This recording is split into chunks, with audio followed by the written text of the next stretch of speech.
Olá, meus irmãos, a paz do Mestre Jesus esteja com todos vocês, que Deus abençoe quem me ouve, que o Senhor possa falar conosco por intermédio da sua santa palavra.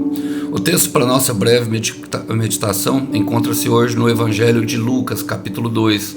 Vamos ler ali a partir do verso 13, que diz assim: De repente, juntou-se ao anjo uma grande multidão do exército celestial, louvando a Deus e dizendo: Glória a Deus nos mais altos céus e paz na terra àqueles que Deus se agrada.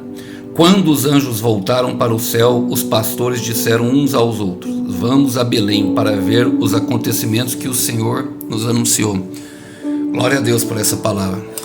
Irmãos, às vezes a palavra nos traz algumas realidades que, como não vemos elas diariamente, rotineiramente, nem percebemos que elas estão lá, como as dos anjos, o ministério dos anjos e também os demônios que tentam nos parar o tempo inteiro. E aqui o cenário, no contexto, é o nascimento do Senhor Jesus e o aviso dos anjos a eles para ir, do nascimento de Jesus, para eles irem visitar, para que se cumpram palavras. Eu quero dizer, meu irmão, e começar a fazer algumas aplicações pertinentes, falando que o céu está se movendo. E é de repente que ele se move. Começa falando: de repente juntou-se ao anjo uma grande multidão do exército celestial.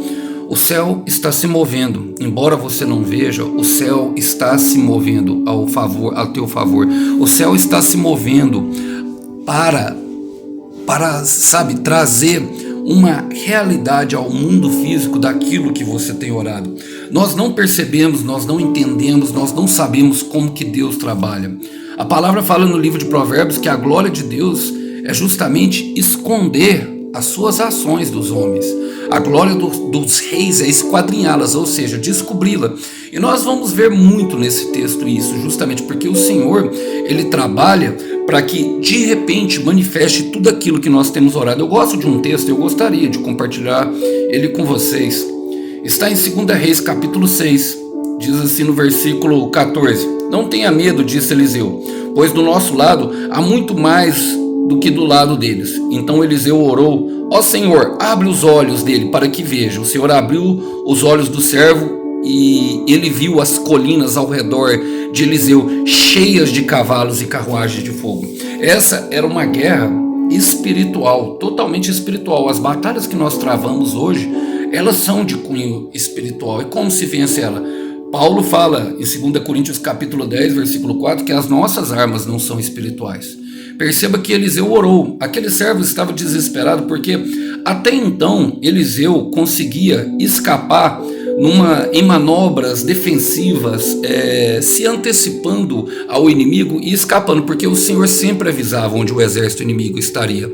Mas ali naquele momento eles estavam encurralados e não tinha ninguém da força do próprio braço, e o servo ficou desesperado. Então Eliseu orou para que ele pudesse ver, e ele viu um exército de anjos. Perceba que ele fala assim, uma multidão do exército celestial louvando a Deus e dizendo: o Senhor, embora ele não se manifeste muito no Novo Testamento com o nome de Senhor dos Exércitos, Ele é o Deus da guerra, Ele é o Deus poderoso na batalha, Ele é o Deus invencível que jamais perdeu uma guerra. Meu irmão, não vai ser a sua. E às vezes, por não vermos, Ele está, a gente entra na questão da incredulidade, a gente entra na questão da dúvida. Mas por que nós não vemos? Bom, e agora eu quero falar de mim mesmo, uma coisa que não tenho convicção porque não está escrita. Porque o Senhor trabalha de maneira que nós não vemos. E a fé, tão somente, é uma visão espiritual. É a visão de algo que nós esperamos, mas nós não vemos. É justamente para produzir fé em nosso coração que o Senhor trabalha dessa forma. Isso é uma crença minha, do Alisson, que eu estou compartilhando para vocês. Não posso provar isso, mas através das Escrituras dá a entender que o trabalhar do Senhor vem justamente para gerar a fé. Porque em Abacuque 2,4 fala que o justo viverá pela fé.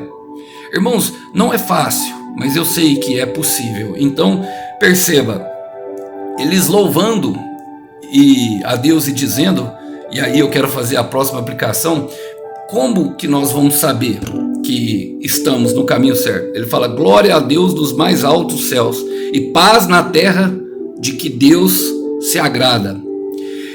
Olha, daqueles que Deus se agrada. Irmãos, só tem a paz de Deus aqueles que Deus se agrada. Em João capítulo 3, versículos 27, João Batista fala para os seus discípulos que nada pode ser dado para nós se não vier do céu. E o Senhor Jesus, ele repete, em João 14, 27, ele fala assim, eu vos deixo a minha plenitude de paz, vos dou a minha paz, não como o mundo a dá, mas dou-a de maneira completa. Aquela paz qual o Senhor Jesus ele relata ali em João 14, 27, é eirene que escreve no grego, ou seja, um perfeito bem-estar. Eu quero repetir, um perfeito bem-estar. Perceba que eles estavam em guerras, e eu vou chegar lá, porque eles estavam em guerras. Eles estavam em guerras ali, os pastores estavam entrando no meio de uma guerra. O nascimento de Jesus foi uma guerra. Herodes queria matar, Herodes queria decapitar todas as crianças. E o que aconteceu? O Senhor concede paz àqueles que agradam, tanto que eles partiram para a missão. Eu vou chegar lá, mas a paz que o Senhor dá para nós, ela é no meio da batalha. É a mesma paz que em Mateus capítulo 8, atravessando ali a tempestade, o Pedro experimentou eirene. É o perfeito bem-estar no meio da guerra. Ele não nos dá como o mundo dá. Quem que nos dá? Qual que é a paz que o mundo dá? O pecado. Irmão, é o pecado, é aquilo que nós temos visto aí no mundo, tem visto cada vez mais, sabe, as pessoas se entregando ao pecado, porque o pecado promete também. O pecado promete, sabe, vai lá, dá um raio, não vai dar nada, seu pai, sua mãe não vai ficar sabendo, pode cheirar, é só uma carreirinha, acende um baseado, pode acender esse baseado, não vai acontecer nada, você vai ficar legalzão, vai sumir toda a dor, é assim, sabe, pode sair com mais um, não precisa contar para o seu namorado, não precisa contar para o seu esposo, coloque ele aí no WhatsApp com o nome de uma mulher, ele nem vai descobrir, não vai dar nada. Não é? O pecado prometeu, mas você esqueceu que o pecado, ele te afasta de Deus. Nesse momento o pecado te afasta, quando nós agimos no orgulho e caminhamos em direção a ele, assumidamente sabendo que estamos fazendo algo que vai ferir o coração de outra pessoa, não é verdade? E essa situação, ela é bastante prejudicial. Eu não quero entrar na questão do pecado em si, mas é importante nós sabermos que Deus, ele traz essa paz para dentro do nosso coração, mesmo em meio à nossa guerra, à nossa batalha contra o pecado. Em Mateus capítulo 26, é os que aceitaram Jesus, o nascimento de Jesus dentro do nosso coração. Em Mateus capítulo 26, os discípulos dormindo em uma guerra espiritual, o Senhor Jesus pronto para se entregar, eles dormiram 3 vezes, o Senhor Jesus orou 3 vezes, ele fala 3 vezes para os discípulos, não poderam nem orar e vigiar. Orem e vigiem, porque a carne é fraca, mas o espírito já está preparado. Ou seja, é a batalha, meu irmão, que acontece dentro de todos nós. Isso aqui é a nossa fraqueza. Essa é a fraqueza a qual Paulo se refere, e Deus dá a resposta para ele, falando que a graça dele nos basta. Então é necessário que nós entremos com a paz de Deus, daqueles que se agradam, daqueles que se dispõem a lutar. Olha, quando os anjos voltaram para o céu, os pastores disseram uns aos outros: vamos para Belém para ver o acontecimento que o Senhor nos anunciou. É justamente quando o Senhor vê que você acreditou nele, quando ele traz uma promessa, meu irmão. Quando ele traz uma promessa, minha irmã, ele te prometeu um casamento, então você vai ficar pecando? Você vai ficar se comportando como se fosse solteiro? Não, você já pode começar, sabe, a olhar.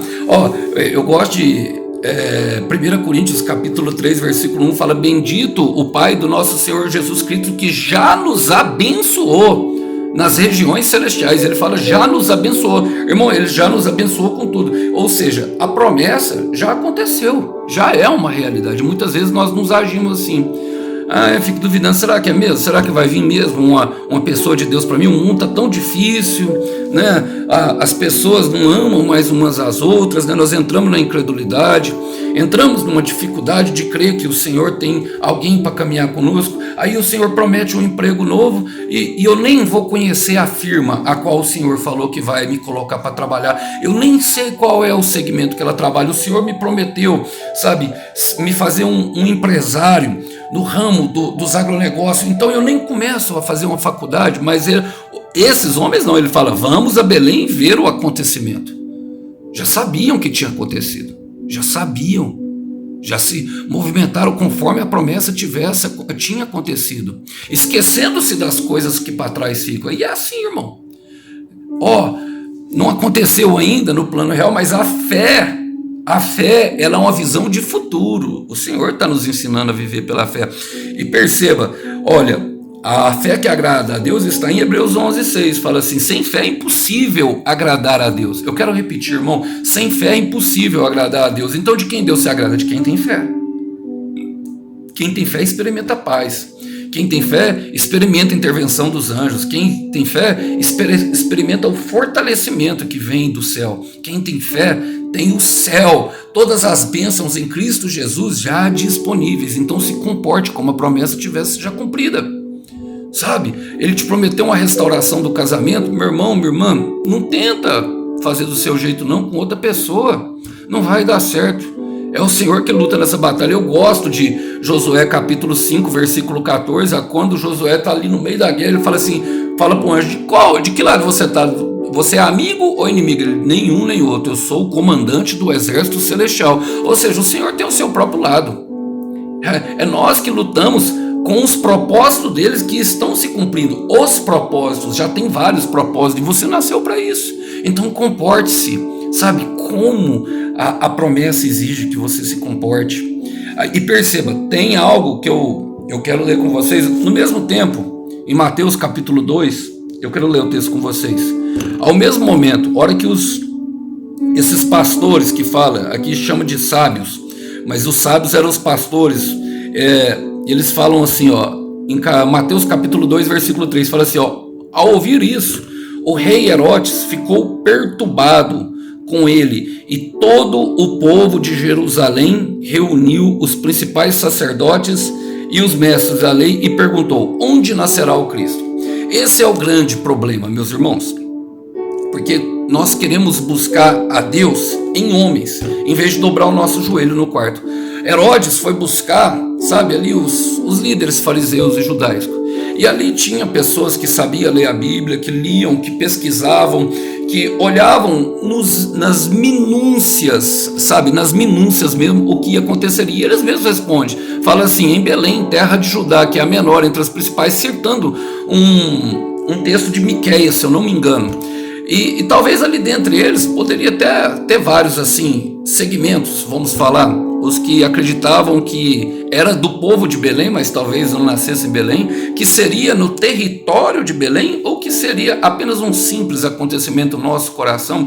Nós vemos isso, as pessoas se concentram um tempo inteiro nos estudos da palavra, mas Paulo afirma, sabe, em 2 Coríntios, que a letra mata, mas é o espírito que vivifica. Porque foi por meio da revelação de Deus, foi a revelação de Deus que levaram aqueles pastores exatamente ao lugar e deram a certeza no coração deles. A palavra é importante, sim, meus irmãos, mas a comunhão com Deus e com aquele que nos movimenta, como Eliseu tinha, abrindo os olhos, essa é a mais importante de todas. Então não se deixem se enganar, não se enganem, sabe, pelas falsas profecias. Vivemos em um mundo hoje onde as pessoas falam tudo que nós queremos nas redes sociais, sabe? Nós vemos ali pessoas prometendo restauração de forma rápida se nós subirmos ao monte, orarmos e jejuarmos. Tem pessoas prometendo, sabe, conquistar o homem, a mulher dos sonhos, apenas ignorando. Você olha sabe, é o conhecimento, é a razão humana. É a razão humana. Mas a palavra, sem o Espírito de Deus, meu irmão, ela só é um livro comum. Se não houver a revelação do Espírito, não adianta. Olha só para vocês verem, eles já perdiam tempo porque já tinha nascido. A palavra fala ali no lugar, os magos já estavam lá, ele fala assim, onde o menino estava. Já tinha nascido, o milagre já tinha acontecido. E ficaram ali perdendo tempo, estudando, sabe, a palavra para ver o que vai acontecer. Eu não estou falando que estudar a palavra é perca de tempo. Entenda o contexto daquilo que eu digo. Eu estou te falando que aquele que traz a revelação, ele tudo pode fazer, em minha, em sua vida, para que a promessa se cumpra. Mas é necessário que nós tenhamos e andamos junto com ele, no sentido do propósito que ele tem, para que ele possa se antecipar. E eu quero terminar com Isaías 41, versículo 11. Envergonhados e confundidos serão todos os teus inimigos que se levantarem contra ti, porque foram o que esses homens foram envergonhados. Todos aqueles que tentavam matar a morte de Jesus ficaram envergonhados, porque sabe por que os anjos louvavam? Porque eles já tinham vencido a batalha. O menino nasceu, Jesus nasceu, o Salvador chegou ao mundo. Entende a grandiosidade disso, meu irmão? Entende? A promessa vai se cumprir, tem um batalhão de anjos, sabe? Eu quero terminar com algo que invade o meu coração. Às vezes, quando eu estou muito perturbado, eu vou lá em Romanos 8, versículo 38, Paulo fala: estou convencido de que nem a vida, nem a morte, nem os anjos, nem os demônios, nem o presente, nem o futuro, nem o comprimento, nem a largura, nada criado neste mundo pode nos separar do amor de Deus que está em Cristo Jesus, meu irmão. Deixa esse amor te guiar. Deixa esse amor, sabe, mostrar para você o que você deve fazer, o próximo passo. Deixa ele te conduzir até o propósito que você tem, porque é ali que mora a plenitude de nossa vida. Não perca a esperança porque você está passando por meio de guerra. Não percamos a esperança porque passamos por meio de guerra. Aquele que tudo vê está lutando por mim e por você. Que vocês possam ficar com essa breve mensagem. A paz do Mestre. Tchau, tchau.